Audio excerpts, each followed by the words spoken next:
ಚೀನಾದ ಅತ್ಯಂತ ಶ್ರೀಮಂತ ವ್ಯಕ್ತಿ ಜಾಕ್ಮಾ ಹೇಳುತ್ತಾರೆ, ನೀವು ಬಾಳೆಹಣ್ಣು ಮತ್ತು ಹಣದ ದೊಡ್ಡ ಕಟ್ಟು ಎರಡನ್ನೂ ಒಂದು ಮಂಗನ ಮುಂದೆ ಇಟ್ಟರೆ ಮಂಗವು ಬಾಳೆಹಣ್ಣನ್ನು ತೆಗೆದುಕೊಳ್ಳುತ್ತದೆಯೇ ವಿನಃ ಹಣದ ಕಟ್ಟನ್ನಲ್ಲ.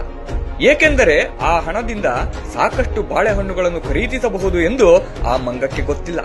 ಅದೇ ರೀತಿಯಲ್ಲಿ ಇಂದು ಭಾರತದ ಜನರಿಗೆ ತಮ್ಮ ವೈಯಕ್ತಿಕ ಹಿತಾಸಕ್ತಿಗಳ ಪೂರೈಕೆ ಮತ್ತು ರಾಷ್ಟ್ರೀಯ ಸುರಕ್ಷತೆ ಈ ಎರಡರಲ್ಲಿ ಒಂದನ್ನು ಆಯ್ಕೆ ಮಾಡಲು ಕೇಳಿದರೆ ಅವರು ತಮ್ಮ ವೈಯಕ್ತಿಕ ಹಿತಾಸಕ್ತಿಗಳನ್ನು ಆರಿಸಿಕೊಳ್ಳುತ್ತಾರೆ. ರಾಷ್ಟ್ರವು ಸುರಕ್ಷತೆಯ ಬಗ್ಗೆ ಅವರು ಅರ್ಥ ಮಾಡಿಕೊಂಡಿಲ್ಲ. ರಾಷ್ಟ್ರವು ಸುರಕ್ಷಿತವಾಗಿಲ್ಲದಿದ್ದರೆ ನೀವು ನಿಮ್ಮ ವೈಯಕ್ತಿಕ ಹಿತಾಸಕ್ತಿಗಳ ಮೂಟೆಯನ್ನು ಎಲ್ಲಿಗೆ ತೆಗೆದುಕೊಂಡು ಹೋಗುತ್ತೀರಿ? ಈ ದಿನಗಳಲ್ಲಿ 3 ವ್ಯತಿರಿಕ್ತ ಪ್ರವೃತ್ತಿಗಳು ನಡೆಯುತ್ತಿವೆ. ಮೊದಲನೆಯದು, ಭಾರತ ಬಡದೇಶ, ಹಾಗಾಗಿ ಬುಲೆಟ್ ಟ್ರೈನ್ ಅಗತ್ಯವಿಲ್ಲ ಎನ್ನುತ್ತಾರೆ. ಆದರೆ ಲಕ್ಷಾಂತರ ರೋಹಿಂಗ್ಯಾಗಳನ್ನು ಸಾಕುವಷ್ಟು ಭಾರತ ಶ್ರೀಮಂತವಾಗಿದೆ. ಎರಡನೆಯದು, ಬಾಬರಿ ಮಸೀದಿಯ ಪರವಾಗಿ ವಾದ ಮಾಡಲು ಅತ್ಯಂತ ದುಬಾರಿ ಶುಲ್ಕ ಪಡೆಯುವ ದೇಶದ 56 ಪ್ರಸಿದ್ಧ ವಕೀಲರು ಸಿದ್ಧರಿದ್ದರು.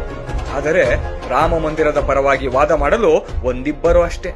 ಮೂರನೆಯದು, ದೇಶದಲ್ಲಿ ಜಿಎಸ್ಟಿಗೆ ವಿರೋಧವಿದೆ, ಆದರೆ ಜನಸಂಖ್ಯಾ ಸ್ಫೋಟಕ್ಕೆ ವಿರೋಧವನ್ನು ಎಂದಾದರೂ ನೋಡಿದ್ದೀರಾ?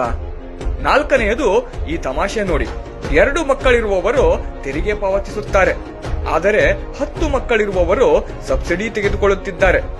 ಮೇಲೆ ಬರೆದಿರುವ ವಿಷಯಗಳನ್ನು ನೀವು ಇಷ್ಟಪಡದಿರಬಹುದು, ಆದರೆ ಇದು ಖಂಡಿತವಾಗಿಯೂ ಪರಿಗಣಿಸಲು ಯೋಗ್ಯವಾಗಿದೆ. ಇನ್ನೊಂದು ಸತ್ಯ, ಭಾರತ ಮಹಾನ್ ಶ್ರೇಷ್ಠವಾಗಿತ್ತು, ವೀರರ ಗಣಿಯಾಗಿತ್ತು. ಆದರೂ ಮೊಘಲರ ಬ್ರಿಟಿಷರ ಗುಲಾಮತನದಲ್ಲಿತ್ತು. ಯಾಕೆ?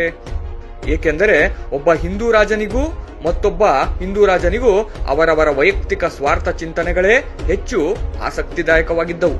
ಒಬ್ಬ ಹಿಂದೂ ರಾಜನ ಮೇಲಿನ ದ್ವೇಷ, ಅಸೂಯೆ, ವಿರೋಧದ ಕಾರಣದಿಂದ ಮತ್ತೊಬ್ಬ ಹಿಂದೂ ರಾಜ ಅವನಿಂದ ದೂರ ಸರಿದು ನಿಂತು ಮೊಘಲರನ್ನು ಬೆಂಬಲಿಸಲು ಹಠ ಹಿಡಿದಿದ್ದ. ಇಂದಿಗೂ ಅದೇ ಸ್ಥಿತಿ ಇದೆ. ಮೋದಿ ಹಿಂದುತ್ವದ ಪರ ನಿಂತಿದ್ದಾರೆ ಮತ್ತು ಸಾವಿರಾರು ವರ್ಷಗಳ ಗುಲಾಮಿತನಕ್ಕೆ ಒಗ್ಗಿಕೊಂಡ ಗೊಂದಲದಿಂದ ಭ್ರಮಿತನಾಗಿರುವ ಹಿಂದೂಗಳು ಮೋದಿಯವರನ್ನು ನಿರ್ಮೂಲನೆ ಮಾಡಲು ಹಠ ಹಿಡಿದಿದ್ದಾರೆ. ಮೋದಿಯನ್ನು ವಿರೋಧಿಸುವ ಲಕ್ಷಾಂತರ ಹಿಂದೂಗಳನ್ನು ನೋಡಿದ್ದೇವೆ, ಆದರೆ ಓವೈಸಿಯನ್ನು ಕಟುವಾಗಿ ವಿರೋಧಿಸುವ ಒಬ್ಬ ಮುಸಲ್ಮಾನನ್ನು ತೋರಿಸಿ.